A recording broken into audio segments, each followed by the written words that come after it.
தெய்வத்தின் குரல் மூன்றாம் பாகம். காந்தர்வ வேதம். சங்கீதம், நாட்டியம், நாடகம். சங்கீதம் என்றால் பாட்டு என்று மட்டும் அர்த்தம் பண்ணிக்கொள்ளாமல் பாட்டு, டான்ஸ், டிராமா என்ற மூன்றும் என்று அர்த்தம் பண்ணிக்கொள்ள வேண்டும். கீத வித்யை, நிருத்தியம், நாடகம் என்று இந்த மூன்றுமே ஆதி காலத்திலிருந்து அபியசிக்கப்பட்டு வந்திருக்கின்றன. சினிமாவும் நாடகம் என்பதன் கீழ் வந்துவிடும். காந்தர்வ வேதத்தில் பெரிய அத்தாரிட்டியாக இருக்கப்பட்ட பரத சாஸ்திரத்தில் சங்கீதம், நாட்டியம் இரண்டையும் சேர்த்துத்தான் விவரித்திருக்கிறது. சங்கீதம் என்று இப்போது சொல்கிற பாட்டுக்கு பரதர்தான் ஆதியில் பூர்ணமாக விவரணம் கொடுத்தவர் என்று சொல்லி மியூசிக் கான்ஃபரன்ஸ்களிலெல்லாம் அவரை நிறைய கோட் பண்ணுகிறார்கள். தியாகராஜ சுவாமிகள் கூட தம் கீர்த்தனையில் அவர் பேரை சொல்லி நமஸ்காரம் பண்ணியிருப்பதாக சொல்கிறார்கள். அதே சமயத்தில் டான்ஸுக்கு பரதநாட்டியம் என்றே பேர் போடுகிறார்கள். நடன கலைக்கான ரூல்களை பரத சாஸ்திரத்திலிருந்தே காட்டுகிறார்கள். கொஞ்ச காலத்துக்கு முந்தி பார்த்தோம். சங்கீத நாடக அகாடமி என்று பேர் வைத்துக்கொண்டு அதெப்படி நாட்டியக்காரர்களையும் கௌரவிக்கிறீர்கள்? சங்கீத நாட்டிய நாடக அகாடமி என்று பெயரை மாற்ற வேண்டாமா என்று சில பேர் கேட்டார்கள். அதற்கு அந்த ஸ்தாபனத்தார் கொடுத்த பதிலில் சங்கீதம் என்றாலே வாய்ப்பாட்டு, வாத்தியம், நாட்டியம் மூன்றும் என்றுதான் பிராச்சீனமான டெஃபனிஷன் இருக்கிறது என்று காட்டியிருந்தார்கள். குறிப்பு: கீதம், வாத்தியம், நர்த்தனம் ச த்ரயம் சங்கீதம் உச்சியதே. நாடகம் என்பதையும் இதே மாதிரி நாட்டியத்திலிருந்து பிரிக்க முடியாது. நட என்ற வேர் சொல்லிலிருந்துதான் நடனம், நாட்டியம் என்ற இரண்டு வார்த்தைகளும் நாடகம் என்ற வார்த்தையும் வந்திருக்கின்றன. மூவ்மெண்ட்டை குறிக்கிற வார்த்தை அது. தமிழில் நடப்பது என்கிறோம். நடப்பதும் நடிப்பதும் ஆடுவதும் பாடுவதும் எல்லாம் கிட்ட கிட்ட ஒன்றை ஒன்று தழுவி இருப்பவைதான். தமிழில் கூத்து என்பது டான்ஸ், டிராமா இரண்டையும் குறிப்பதுதான். அம்பலக்கூத்தன், கூத்தபிரான் என்கிற போது நடராஜா பண்ணுகிற நடனத்தை கூத்து என்கிறோம். தெருக்கூத்து என்கிற போது நாடகம் என்பதை கூத்து என்கிறோம்.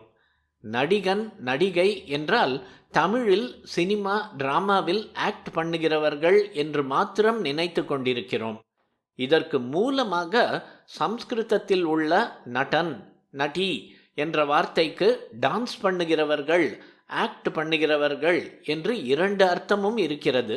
டான்ஸில் சங்கீதத்தோடு சேர்ந்து நவரசங்களை நடித்து காட்டுகிறார்கள். சீன், ட்ரெஸ், வேஷம் இல்லாமலே அப்படி செய்கிறார்கள். நாடகத்தில் அதே நவரசங்களை வச்சனத்தில் நடித்து காட்டுவார்கள். இது யதார்த்தத்துக்கு இன்னும் கிட்டே இருப்பது. அதனால் சீன் தத்ரூபமாக அந்தந்த பாத்திரத்துக்கான வேஷம் எல்லாம் போட்டுக்கொண்டு செய்கிறார்கள். இதெல்லாம் டான்ஸில் ரசிகர்களே பூர்த்தி செய்து கொள்ளும்படி விட்டிருப்பதே அதன் விசேஷம். கால் கையால் மூவ்மெண்ட், இமோஷனல் மூவ்மெண்ட், உணர்ச்சி அசைவு, ஒரு கதை அங்கமாய் மூவ் ஆவது என்று நாட்டிய நாடகங்களில் பலவித மூவ்மெண்ட்டுகள் இருக்கின்றன. பாடுவதை இசை என்றும் வச்சனமாக பேசுவதை இயல் என்றும் சொல்கிறார்கள். இயல் என்றால் இயல்பாக, அதாவது யதார்த்தமாக இருப்பது. இது எத்தனை நன்றாக இருந்தாலும் சூக்ஷ்மமான கலா ரசத்தால் இதை பூர்த்தி பண்ணி கொண்டால்தான் ரசிக ஹிருதயத்துக்கு நிறைவு ஏற்படுகிறது. அதனால்தான் நாடகத்திலும் நடுநடுவே பாட்டு, டான்ஸ் எல்லாம் வருகிறது. டான்ஸிலே பாட்டு வந்தாலும் பேச்சு வருவதே இல்லை. பாட்டிலோ அங்க அசைவான டான்ஸ், பேச்சு இரண்டும் வராமலே அது பூர்ண ரசத்தை கொடுத்து விடுகிறது. ஆலாபனை பண்ணுகிற போது வார்த்தை, அதற்கான நவரச உணர்ச்சி பாவங்கள் இவை கூட இல்லாமலே உள்ளத்தை நிறைவு பண்ணிவிடுகிறது. அதனால் அதற்கு ரொம்ப விசேஷம் இருப்பதாக தெரிகிறது. கானம் பண்ணுவது, நடனம், நாடகம் மூன்றும் சேர்ந்து காந்தர்வ வேதம். இதனால் நமக்கு பணம் வராது, வயிறு ரொம்பாது. இவற்றை கச்சேரி சதிர் என்று பண்ணுகிறவர்களுக்கு, நடிக்கிறவர்களுக்கு, நடத்துகிறவர்களுக்குத்தான் வயிறு ரொம்புகிறது, பர்சு ரொம்புகிறது. பார்க்க போகிற நாம் நம் வயிற்றுக்காக வைத்து கொண்டிருப்பதை அங்கே கொண்டு போய் கொடுத்து விட்டு வருகிறோம். யுட்டிலிட்டி என்ற பாயிண்டில் இப்படி நஷ்டப்பட்டாலும் மனசுக்கு மகிழ்ச்சி, உல்லாசம், உற்சாகம், பொழுதுபோக்கு என்ற லாபம் கிடைப்பதால் இப்படி செய்கிறோம். இது மட்டும் யுட்டிலிட்டி இல்லையா? கொத்தவரக்காய் வாங்கினால் சாப்பிடலாம். அதே காசுக்கு பூ வாங்கி ஃப்ளவர் வாஸில் வைத்தால் சாப்பிட முடியாதுதான். இருந்தாலும் இதை பார்த்தால் நேத்ரானந்தமாயிருக்கிறது, மனம் குளிர்கிறது என்பதால் கொத்தவரக்காய் வேண்டாம் என்று இந்த பொக்கேயை வாங்குகிறான் என்றால் இதற்கு யுட்டிலிட்டி இல்லை என்று எப்படி சொல்வது?